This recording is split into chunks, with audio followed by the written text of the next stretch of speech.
Lecture de l'Évangile de Jésus-Christ selon Saint Jean chapitre 8, versets 1 à 11. En ce temps-là, Jésus s'en alla au mont des Oliviers. Dès l'aurore, il retourna au temple. Comme tout le peuple venait à lui, il s'assit et se mit à enseigner.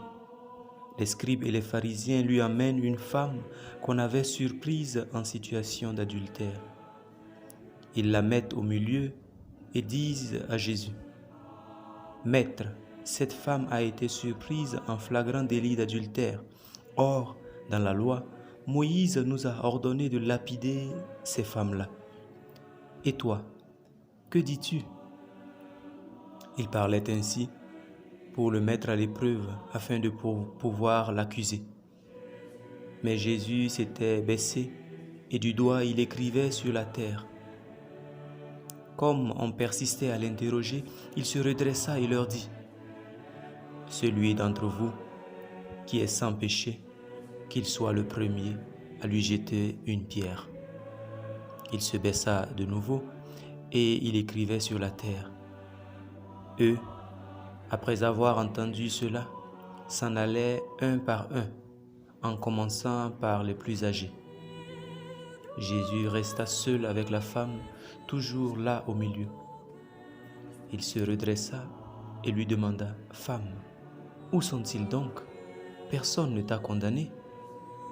Elle répondit: « Personne, Seigneur. » Et Jésus lui dit: « Moi non plus, je ne te condamne pas. Va, et désormais, ne pêche plus. » Acclamons la parole de Dieu. L'évangile de ce matin est une leçon de vie qu'il faudra garder, une leçon sur un thème fondamental. Comment je me comporte devant le pécheur. Alors, Jésus va nous aider à faire une distinction qu'il a l'habitude de faire quand il est face à une personne qui a commis un péché. Le mal est mal. Le péché est péché. Mais l'homme est appelé à la sainteté et ça, Jésus ne l'a jamais oublié.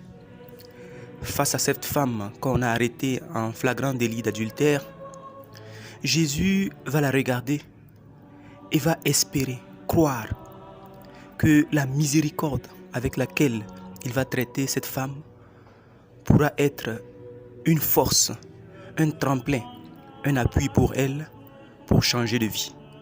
Alors il pourra lui dire à la fin: « Femme, personne ne t'a condamné, moi non plus je ne te condamne pas. Va et ne recommence plus. Va et ne pêche plus. » Cet évangile nous oblige à prendre une position claire. Est-ce que je suis du groupe des accusateurs impitoyables, les scribes et les pharisiens qui portent cette femme à Jésus? Isaïe au chapitre 58, on lit ceci: « Si tu fais disparaître de chez toi le doigt accusateur, alors tes ténèbres deviendront comme la lumière de midi. » Est-ce que je suis un accusateur? Je suis prêt à lancer, j'ai toujours la pierre en main, prêt à la jeter sur mes frères qui commettent des erreurs. Je peux aussi être du côté de l'accusé. Et bienheureux sommes-nous si nous nous sentons pauvres, pécheurs, si nous nous sentons comme cette femme, humiliée, mis là au milieu, à nu devant tout le monde, accusée. Parce que là, nous faisons expérience de notre fragilité et nous pouvons tendre la main, demander un coup de main à Dieu. Nous pouvons aussi être, troisième groupe de personnages, comme Jésus, ce juge miséricordieux, qui sait regarder et contempler le précieux qu'il y a en chaque homme, qui sait croire et espérer en un changement, en un lendemain meilleur. Jésus n'est pas un pessimiste. Jésus est optimiste et il croit en l'homme jusqu'au bout. Donc, cet évangile nous invite à être clair dans notre position. On ne peut pas être neutre devant la parole de Dieu. Il faut choisir sa position. Et si je suis des accusateurs, demandez à Dieu la conversion.